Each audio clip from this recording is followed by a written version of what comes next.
can play poorly and win. So the question with Brock Purdy was always, can he play from behind? Can he play well when they really need him to deliver? And yesterday was a great example. The Niners defense, not very good. Didn't show up. Robbie Gould, good kicker, missed in regulation. So Brock Purdy was relied on, like Mahomes often is, to clean up the mess. And he's pretty good. Now, you saw some arm limitations. He's not a big kid and a big arm guy, but he plays with some tempo. He's pretty good. He's a 4-year college starter. He's accurate. There's some leadership stuff here. Pretty good. Yesterday was a great example, and this is how football works. Everybody's great with a lead in a run game. Yesterday they fell behind. He had to get in a shootout. He had sometimes good protection, sometimes he didn't. And you saw the things that they're raving about in San Francisco. He's more accurate than Trey Lance. He's more athletic than Jimmy Garoppolo. And they've surrounded him with a ton of good players. And this is, again, you say, well, he's a 7th-round pick. Never forget this. Kurt Warner, all-time great, undrafted. Tony Romo, all-time very good, undrafted. 7th round, 6th round Brady. There's a lot of talent. There's more good quarterbacks than ever before because of the 7-on-7 camp. So generationally, the guys coming into the league now, more starts, more experience, more refined, quarterback coaches in high school. Brock Purdy is good. They needed him yesterday. Now, Mahomes has to bail out the Chiefs all the time. Josh Allen, Joe Burrow, we get that. We were kind of sitting around going, what if Brock Purdy has to bail him out? He did. And he did. Here's Kyle after. What Brock's doing is real. I mean, he's a talented guy who's very tough. And when he does make mistakes, he understands why, and then he tries to learn from them. So every time he goes out there, whether it is good or bad, I feel like when you got the skill set and you play the game the right way, he's only going to get better from it. There are so many interesting facets to not only the playoffs, but all the quarterbacks out there. What are the Raiders now going to do at quarterback? Derek Carr could absolutely fetch you probably a 2nd-round pick. If a team's desperate, a 1st-rounder, you think it's crazy. 8 teams, 9 teams desperate for a quarterback. Coaches don't want to get fired. GMs don't want to get fired. You're getting something for Derek Carr. Is Jarrett Stidham the answer? J-Mac talking about Tom Brady. Here's what's interesting. Just a side note on the Raiders. So the Raiders have like 3 5th-round picks, a couple of 6. If you trade Derek Carr and get a couple of 2s, the Raiders could have a 1st, a couple of 2s, a couple of 5ths, a couple of 6. They could have 10, 11 picks. Tom Brady looks at that and goes, Devontae Adams, Darren Waller, Hunter Renfrow, decent left tackle, know the offensive coach. The Raiders lost, and the season's mostly done for them. Raiders could be one of the most intriguing landing spots for Tom Brady. Miami, I think, has to be in there. Raiders, Josh McDaniel has to be in there. The story now this morning, though, of course, is the 49ers. And did you notice something yesterday?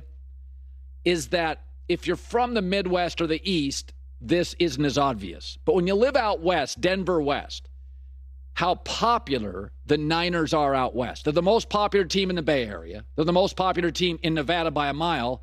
And when the Rams play the Niners, it's 70-30 Niner fans. On the East Coast, you got the Giants are popular, the Patriots, the Eagles. There's certain territories. The Niners are the West.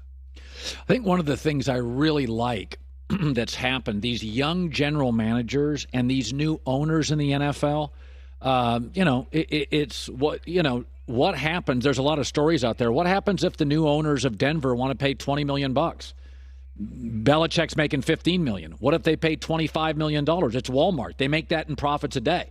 So it's fascinating. You've got some new owners, and there's owners now coming. Everybody's a billionaire.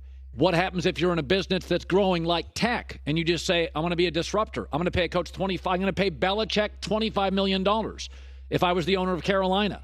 That's not out of the realm of possibility. The Walmart owners for Denver, this could be a gigantic. What if they just yesterday kept Green Bay's playoff hopes alive? And after watching this one, I think the Packers showed me they finally have an identity. 5-0 this year when they run it at least 50% of the time. Did yesterday and won. Matt LaFleur came to Green Bay known as a guy that could craft a run game. So why the heck it take so long? Packer fans have been pounding the table for 5 months on this. It took them until late November. But when they run 50% of the time, and when they focus on running, they're almost always good at it. Aaron Jones is fantastic. A.J. Dillon, very capable. O-line, top 6, 7 minimum in the NFL. Aaron Rodgers can manipulate. Audible in, audible out. Super smart. Do you know Matt LaFleur is 12-0 as the Packers coach? 12-0 when he just runs 50% of the time. 12-0. Why did it take so long? You know what? In the end, he's won a bunch of games, and it looks like I think they'll beat Detroit at Lambeau, and they'll get into the playoffs, which is good for everybody because Aaron Rodgers and the Packers are a big brand and fascinating. This team has always been, from day one this season, too young and too limited on the perimeter to be a shootout team. That's not what they are. Slowly, Christian Watson has developed into a real threat downtown, and that's great. But they're not a great team. They're a team that has to play a certain way to win. It just took them forever to figure out what it was. But who cares? They're going to beat Detroit. They're going to get in, and this is going to be a Packer team like a Dallas team. We tend to think Dallas is great. No, Dallas has to play a certain way. Dallas has to run the football. Dak can be complimentary. Green Bay is very similar. The difference is Aaron, of course, is one of the 10, 12 best quarterbacks that's ever played the game. But what's fascinating is the more they run the ball, how it affects the rest of their team. Their defense isn't on the field. Have you looked at Green Bay's defense during this 4-game winning streak? What do you know? Their time of possession goes up running, second in the league, and their second half points allowed are third best in the NFL. So what were we complaining about all early in the year? What's wrong with their defense? It was on the field too much. Green Bay's running. Defense is rested. Has much more energy in the second half. Plays great. This is a real identity. Early in the year, they were just calling plays. They were trying to figure out the rookie receivers. And some of this is Aaron Rodgers is so great and very smart. Here comes Matt LaFleur. You know, you want to make sure he spends his offseason doing his thing. He comes into camp. The media's banging on Aaron with the rookie receivers. There's a lot to balance here in Green Bay. But watching them the last couple of weeks, it's like, yeah, that's it. That's what fans in Green Bay have been hammering the table. They should look a lot like Wisconsin football. If Wisconsin football had Aaron Rodgers. Wisconsin football, big O-line, run the ball, 1 or 2 deep threats, occasionally make a play. But Aaron said after, it's feeling good, like the focus. I think they get in. Been an interesting year. Hasn't been my best football at times. But I've been asked to step up my leadership, I think, and be someone that guys can count on to keep it together. You know, even when it doesn't seem like there's anything to play for, we don't have a chance to make a run. There were a lot of different things that could happen, and we stuck together, and we put ourselves in position to do something special.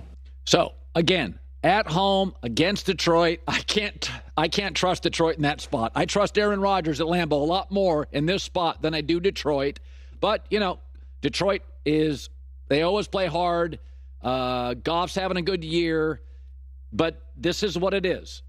Calling plays and an identity are two different things. And often in the NFL, defensive coaches, Ron Rivera, I think sometimes, Sean McDermott, they can't figure out in Buffalo the offensive line. It's been like 5 years. Pittsburgh, Tomlin can't figure out the offensive line. Been 4 or 5 years. Finally, you watch Green Bay and you're like, that's exactly what they should be doing since September. Maybe, though, it wasn't possible.